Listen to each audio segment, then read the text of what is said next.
بسم اللہ الرحمن الرحیم۔ اللہ تعالیٰ نے انسانیت کو سیدھی راہ دکھانے کے لیے بہت سے نبی اور رسول بھیجے جن کی صحیح تعداد صرف اللہ عز و جل ہی کو معلوم ہے۔ البتہ چند انبیاء کرام کا ذکر اللہ عز و جل نے قرآن مجید اور رسول کریم صلی اللہ علیہ وسلم نے احادیث مبارکہ میں کیا ہے۔ ان میں سب سے پہلے نبی حضرت آدم علیہ السلام ہیں۔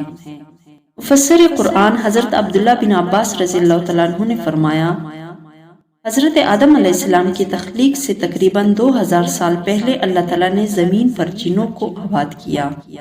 جب جنات زمین میں فساد پھیلانے اور آپس میں قتل و غارت کرنے لگے تو اللہ تعالیٰ نے ابلیس شیاطین کے باپ کو فرشتوں کی مائیت میں بھیجا کہ جنات کو سمندروں اور جزیروں کی طرف بھگا دو۔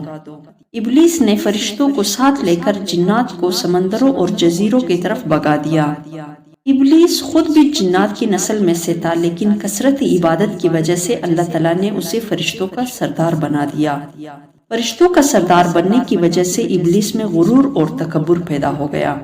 اس نے یہ سمجھا کہ مجھے آسمان اور زمین میں اتنا بڑا مقام اس لیے ملا ہے کہ میں اللہ تعالیٰ کے نزدیک تمام مخلوقات سے افضل ہوں۔ اللہ تعالیٰ کو اس کا غرور اور تکبر پسند نہیں آیا، اور اسی وقت اللہ تعالیٰ نے فرشتوں کے سامنے ایک ایسی مخلوق کو پیدا کرنے کا اظہار فرمایا جو زمین میں اللہ تعالیٰ کی نیابت قائم مقامی کرے۔ فرمان الہی ہے، اے پیغمبر وہ وقت یاد کیجئے جب آپ کے رب نے فرشتوں سے کہا کہ میں زمین میں اپنا کوئی خلیفہ نائب بنانے والا ہوں۔ فرشتے زمین میں جنات کا فساد اور خون ریزی دیکھ چکے تھے۔ انہوں نے کہا، اے اللہ، کیا آپ زمین میں ایسے مخلوق کو اپنا نائب بنانا چاہتے ہیں جو زمین میں فساد پھیلائے اور خون ریزی کرے، جبکہ ہم آپ کے حمد کے ساتھ تسبیح اور پاکیزگی بیان کرتے ہیں۔ اللہ نے فرمایا، جو حکمت میں جانتا ہوں وہ تم نہیں جانتے۔ پھر اللہ نے اپنی چاہت کو عملی جامہ پہناتے ہوئے حضرت آدم علیہ السلام کا پتلا اپنے ہاتھوں سے تیار کیا۔ فرمان الہی ہے، اللہ نے فرمایا، اے ابلیس، جسے آدم کو میں نے اپنے ہاتھوں سے پیدا کیا ہے، اسے سجدہ کرنے سے تجھے کس چیز نے روکا؟ حدیث میں آتا ہے کہ قیامت کے دن اہل ایمان جمع ہو کر آدم علیہ السلام کے پاس آئیں گے اور عرض کریں گے، آپ تمام انسانوں کے باپ ہیں۔ اللہ تعالیٰ نے آپ کو اپنے ہاتھ سے پیدا فرمایا، فرشتوں سے آپ کو سجدہ کروایا اور آپ کو چیزوں کے نام سکھائیں۔ آپ اپنے رب کے سامنے ہماری سفارش کیجئے تاکہ ہمیں اس مصیبت میدان محشر کی ہولناکیوں سے نجات مل جائے۔ حضرت آدم علیہ السلام فرمائیں گے، آج اللہ تعالیٰ بہت غصے میں ہے۔ آج سے پہلے کبھی اتنے غصے میں نہیں آئے تھے اور نہ ہی بعد میں آئیں گے۔ اللہ نے مجھے درخت کے پاس جانے سے منع کیا تھا، لیکن مجھ سے غلطی ہو گئی، لہٰذا آپ کسی اور کے پاس چلے جاؤ۔ سب سے افضل دن جمعے کا ہے۔ اسی دن آدم علیہ السلام کو پیدا کیا گیا، اسی دن انہیں جنت میں داخل کیا گیا اور اسی دن جنت سے نکالا گیا، اور اسی دن قیامت قائم ہوگی۔ اللہ سبحانہ و تعالیٰ نے آدم علیہ السلام کی شکل و صورت بنانے کے بعد جب تک چاہا انہیں ڈانچے کی صورت میں پڑا رہنے دیا۔ ابلیس آدم علیہ السلام کے پاس چکر لگاتا رہتا تھا۔ جب اس نے دیکھا کہ یہ جسم اندر سے کھوکھلا ہے تو اس نے اندازہ کر لیا کہ یہ ایسی مخلوق ہے جو اپنے نفس پر قابو نہیں رکھ سکے گی۔ اللہ سبحانہ و تعالیٰ نے آدم علیہ السلام کو پوری زمین سے جمع کی گئی مٹی پر خاک سے پیدا فرمایا۔ اسی وجہ سے آدم علیہ السلام کی اولاد بھی مختلف رنگوں کی مٹی کے مطابق پیدا ہوتی ہیں۔ ان میں سفید، سرخ، سیاہ اور درمیانی رنگوں کی بھی ہیں۔ اسی طرح نیک اور بد، نرم خو اور سخت طبیعت اور درمیانی طبیعت والے ہیں۔ اللہ تعالیٰ نے حضرت آدم علیہ السلام کو جمعے کے دن اپنے ہاتھ سے انسانی صورت میں پیدا فرمایا تاکہ ابلیس اپنی بڑائی کا دعویٰ نہ کر سکے۔ اس کے بعد کچھ مدت تک مٹی کے بنے ہوئے ایک جسم کی صورت میں پڑا رہنے دیا۔ فرشتے اور ابلیس اسے دیکھ کر خوفزدہ ہوتے۔ ابلیس گزرتے ہوئے اسے ٹھوکر مارتا، جس کی وجہ سے ایسی آواز پیدا ہوتی جس طرح مٹی کے بنے ہوئے برتن سے کسی چیز کی ٹکرانے کے بعد پیدا ہوتی ہیں۔ اس لیے وہ کہتا تھا، فرمان الہی ہے، اللہ نے انسان کو ٹیکری جیسے بجنے والی مٹی سے پیدا کیا۔ ابلیس ایک مرتبہ موقع پا کر حضرت آدم علیہ السلام کے منہ کی طرف سے بدن میں داخل ہوا اور دوسری طرف سے نکل گیا اور فرشتوں سے کہنے کہنے لگا، اس سے مت ڈرو، یہ آدم علیہ السلام اندر سے بالکل کوکلا ہے، اگر مجھے اس پر قابو پانے کا موقع ملا تو میں اسے ضرور گمراہ کروں گا۔ اللہ تعالیٰ نے آدم علیہ السلام کو پیدا کیا تو ان کا قد 60 ہاتھ لمبا بنایا، پھر ان میں روح پھونکی اور فرمایا، جا کر فرشتوں کی جماعت کو سلام کہیے اور ان کا جواب غور سے سنیے، وہی تمہارے اور تمہاری اولاد کے سلام اور جواب کا طریقہ ہوگا۔ آدم علیہ السلام نے فرشتوں کی ایک جماعت کے پاس جا کر کہا، السلام علیکم۔ فرشتوں نے جواب دیا، السلام علیک ورحمۃ اللہ، یعنی ورحمۃ اللہ کا اضافہ کر دیا۔ جنت میں جو بھی داخل ہوگا وہ آدم علیہ السلام کی صورت پر 60 ہاتھ قد کا ہوگا۔ اس کے بعد آج تک مخلوق کی قد میں کمی ہوتی رہی، یہاں تک کہ موجودہ صورت آ گئی۔ جب اللہ تعالیٰ نے فرشتوں کو حکم دیا کہ حضرت آدم علیہ السلام کو سجدہ کرو تو تمام فرشتوں نے اللہ تعالیٰ کے حکم کی تعمیل میں سجدہ کیا۔ ابلیس چونکہ کثرت عبادت کی وجہ سے فرشتوں کے ساتھ رہتا تھا، لہٰذا اسے بھی فرشتوں کے ساتھ حضرت آدم علیہ السلام کو سجدہ کرنے کا حکم دیا گیا، مگر ابلیس حضرت آدم علیہ السلام کی عزت و فضیلت کو دیکھ کر حسد کرنے لگا اور تکبر کرتے ہوئے انہیں سجدہ کرنے سے انکار کر دیا۔ اللہ رب العزت نے اس سے سجدہ نہ کرنے کی وجہ پوچھی تو اس نے جواب دیا، میں آدم سے بہتر ہوں، اور کہا کہ میں ایسے انسان کو سجدہ نہیں کر سکتا جسے آپ نے کالی سڑی ہوئی کنکناتی مٹی سے پیدا کیا ہے۔ جب ابلیس نے اللہ تعالیٰ کی نافرمانی کرتے ہوئے حضرت آدم علیہ السلام کو سجدہ کرنے سے انکار کر دیا تو اللہ تعالیٰ نے اس کا مقام و مرتبہ چھین کر قیامت تک کے لیے اسے ملعون و مردود قرار دے کر جنت سے نکل جانے کا حکم دے دیا۔ رسول کریم صلی اللہ علیہ وسلم نے فرمایا کہ جب ابن آدم قرآن مجید میں سے سجدہ والی آیت تلاوت کرنے کے بعد سجدہ کرتا ہے تو شیطان ایک طرف ہو کر رونے لگتا ہے اور کہتا ہے، ہائے افسوس، ابن آدم کو سجدہ کرنے کا حکم ہوا تو اس نے سجدہ کر لیا، اس لیے اسے جنت ملے گی، مجھے سجدہ کرنے کا حکم ہوا تو میں نے انکار کیا، اس لیے مجھے جہنم ملے گی۔ حضرت حوا علیہ السلام کی پیدائش سے پہلے حضرت آدم علیہ السلام اکیلے تھے، ان کا کوئی ہم جنس نہیں تھا۔ اللہ سبحانہ و تعالیٰ نے ان کی دلجوئی و تسکین کے لیے انہی کے جسم میں سے بائیں طرف کی چھوٹی پسلی سے حضرت حوا علیہ السلام کو پیدا فرمایا اور ان کی بیوی بنا کر انہیں جنت میں رہنے کا حکم دیا۔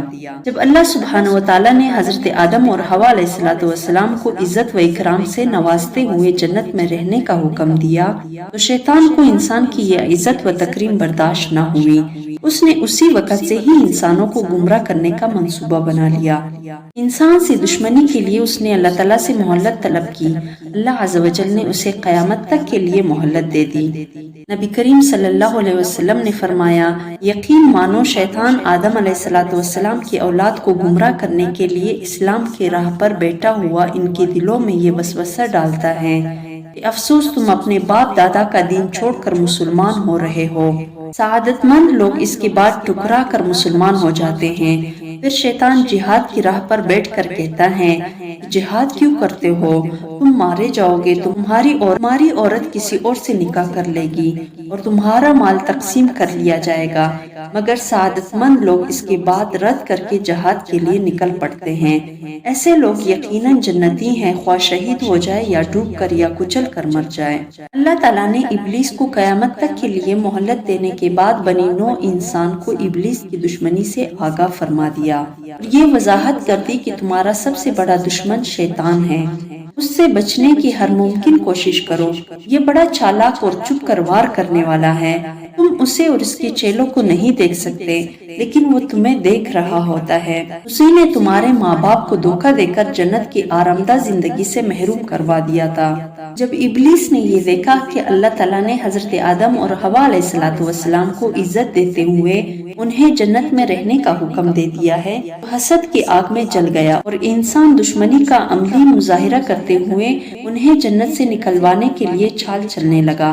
وہ بڑا ہمدرد بن کر حضرت آدم اور حوا علیہ السلام کے پاس آ کر کہنے لگا کہ تمہیں معلوم نہیں کہ اس درخت کے قریب جانے سے تمہیں کیوں روکا گیا ہے؟ میں تمہیں ایک راز کی بات بتاتا ہوں، اللہ تعالیٰ نے تمہیں اس درخت کے پاس جانے سے اس لیے روکا ہے کہ اگر تم اس کا پھل کھا لو گے فرشتے بن جاؤ گے یا پھر ہمیشہ کے لیے جنت کی زندگی پالو گے؟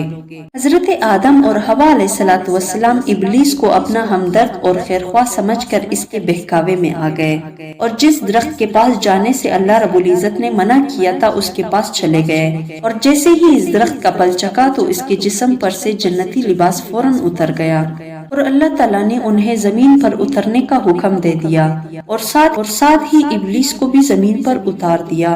حضرت آدم علیہ الصلوۃ والسلام کو اس بات سے آگاہ کر دیا کہ جس طرح شیطان نے تمہیں بہکا کر جنت سے نکلوایا ہے، اسی طرح یہ دنیا میں بھی تمہیں بہکانے کی بھرپور کوشش کرے گا تاکہ تم دوبارہ جنت میں داخل نہ ہو سکو، لہٰذا اپنے آپ کو اس کی چال سے بچانے کی بھرپور کوشش کرو۔ حضرت آدم اور حوا علیہ الصلوۃ والسلام کو زمین پر اترنے کے بعد انہیں جنت اور اس کی راحت و سکون والی زندگی یاد آئی اور انہیں اپنی غلطی کا احساس ہوا تو وہ فوراً اللہ سبحانہ و تعالیٰ کے حضور توبہ کرنے لگے، اور توبہ کے کلمات بھی اللہ عز و جل نے انہیں سکھا دیے تھے۔ وہ کلمات یہ ہیں: ربنا ظلمنا انفسنا وان لم تغفر لنا وترحمنا لنکونن من الخاسرین، اے ہمارے رب، ہم اپنے آپ پر ظلم کر بیٹھے، اب اگر آپ نے ہمیں معاف نہ کیا اور ہم پر رحم نہیں فرمایا تو یقیناً ہم نقصان پانے والوں میں سے ہو جائیں گے۔ یہ دعا پڑھنے پر اللہ تعالیٰ نے آپ علیہ الصلوۃ والسلام کو معاف فرما دیا۔ اس دعا میں حضرت آدم علیہ الصلوۃ والسلام کی 5 خوبیاں ذکر ہوئی: اپنی غلطی کا اعتراف کیا، غلطی پر شرمندہ ہوئے، اپنے نفس کو ملامت کی، فوراً توبہ کی، اللہ کی رحمت سے نا امید نہ ہوئے۔ اللہ تعالیٰ نے آدم اور حوا علیہ الصلوۃ والسلام کو بہت ساری اولاد عطا فرمائی۔ رسول کریم صلی اللہ علیہ وسلم نے ارشاد فرمایا، جب اللہ تعالیٰ نے آدم کو پیدا فرمایا تو آپ کی پشت پر ہاتھ پھیرا، قیامت تک پیدا ہونے والی ہر جان آپ علیہ الصلوۃ والسلام کی پشت سے ظاہر ہو گئی۔ اللہ تعالیٰ نے ہر ایک کی آنکھوں کے درمیان نور کی چمک رکھ دی، پھر انہیں آپ علیہ الصلوۃ والسلام کو دکھایا۔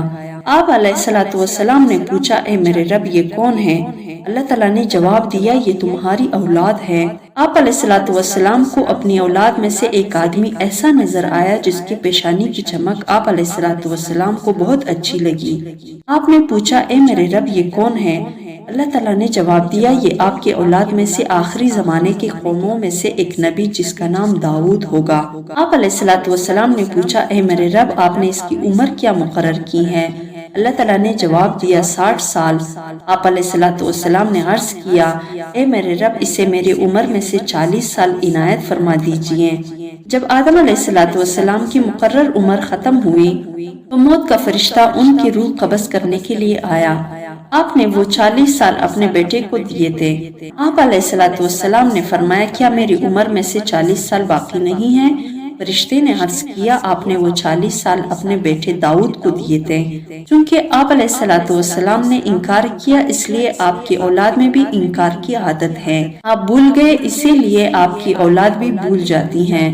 آپ سے غلطی ہوئی، اسی لیے آپ کی اولاد سے بھی غلطی ہوتی ہے۔ حضرت ابی بن کعب رضی اللہ تعالیٰ عنہ اللہ تعالیٰ کی اس فرمان سورہ اعراف آیت نمبر 172 تا آیت نمبر 173 کی تفسیر بیان کرتے ہوئے فرماتے ہیں کہ اللہ سبحانہ و تعالیٰ نے تمام بنی آدم کو ان کے باپوں کے پشتوں سے نکالنے کے بعد جمع کیا اور انہیں جوڑا جوڑا بنایا، پھر انہیں صورتیں عطا کی اور قوت گویائی بھی عطا فرمائی، بس وہ بولنے لگے۔ پھر اللہ تعالیٰ نے ان سے توحید الہی پر قائم رہنے کے لیے بڑا مضبوط عہد و پیمان لیا اور انہیں ان کے نفسوں پر گواہ بنایا، کیا میں تمہارا رب نہیں ہوں؟ سب نے گواہی دیتے ہوئے کہا، جی ہاں، آپ ہی ہمارے رب ہیں۔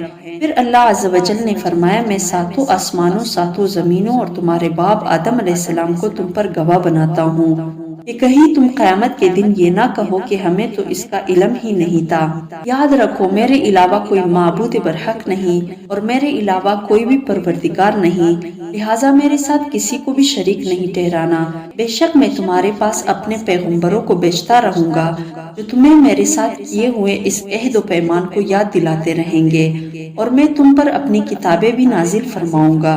سب نے کہا، ہم گواہی دیتے ہیں کہ آپ ہی ہمارا پروردگار اور حقیقی معبود ہے، آپ کے علاوہ کوئی بھی ہمارا پروردگار اور معبود نہیں۔ سب نے اس بات کا اقرار کیا۔ حضرت آدم علیہ السلام کو اونچا کر کے سب کو دکھایا گیا۔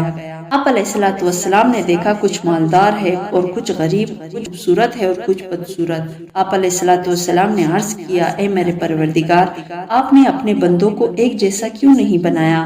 اللہ رب العزت نے جواب دیا، میں نے چاہا کہ میرا شکر ادا کیا جائے۔ آپ علیہ الصلوۃ والسلام نے انبیاء کو دیکھا کہ وہ روشن قندیلوں کی طرح نمایاں ہیں۔ اللہ رب العزت نے ان سے بھی رسالت و نبوت کے متعلق خصوصی عہد و پیمان لیا۔ حضرت عبداللہ بن عباس اور دیگر صحابہ رضی اللہ تعالیٰ عنہ بیان کرتے ہیں کہ جب حضرت آدم اور حوا علیہ الصلوۃ والسلام کے ہاں ولادت کا سلسلہ شروع ہوا تو ان کے ہاں ہر بار ایک لڑکا اور ایک لڑکی پیدا ہوتے تھے۔ حضرت آدم علیہ السلام کو یہ حکم تھا کہ ہر لڑکے کی شادی دوسرے لڑکے کے ساتھ پیدا ہونے والی لڑکی سے کرے اور دوسرے پیدا ہونے والی لڑکے کی شادی پہلے لڑکے کے ساتھ پیدا ہونے والی لڑکی سے کرے۔ حضرت آدم علیہ الصلوۃ والسلام کے ہاں ایک مرتبہ قابیل اور اس کی بہن پیدا ہوئی اور دوسری مرتبہ حابیل اور اس کی بہن پیدا ہوئی۔ سابقہ اصول کے مطابق قابیل کی بہن کا نکاح حابیل سے اور حابیل کی بہن کا نکاح قابیل سے ہونا تھا۔ اتفاقی طور پر قابیل کی بہن حابیل کی بہن کی نسبت زیادہ خوبصورت تھی، اس لیے قابیل نے چاہا کہ اس کی شادی حابیل کی بہن کی بجائے خود اپنی ہی بہن سے ہو جائے۔ حضرت آدم علیہ الصلوۃ والسلام نے قابیل سے کہا کہ اپنی بہن سے حابیل کو نکاح کرنے دو، لیکن قابیل نے انکار کر دیا اور سمجھانے کے باوجود اپنی ہی بہن سے خود نکاح کرنے پر اصرار کیا۔ حضرت آدم علیہ الصلوۃ والسلام نے ان دونوں سے کہا کہ تم اللہ تعالیٰ کی راہ میں بطور نذرانہ قربانیاں پیش کرو، جس کی قربانی قبول ہوگی وہی حق پر ہوگا۔ حابیل بکریاں پالتا تھا، اس نے ایک موٹی تازی بکری قربان کی، اور قابیل کھیتی باڑی کرتا تھا، اس نے گٹھیا قسم کا اناج اللہ تعالیٰ کی راہ میں پیش کیا۔ دونوں نے اپنی اپنی قربانی میدان میں رکھ دی، آسمان سے آگ آئی اور حابیل کی قربانی کو کھا گئی، جو اس کی قبولیت کی علامت تھی۔ حابیل کی قربانی جب قبول نہ ہوئی تو اسے غصہ آیا اور اس نے اپنے بھائی حابیل کو قتل کر ڈالا۔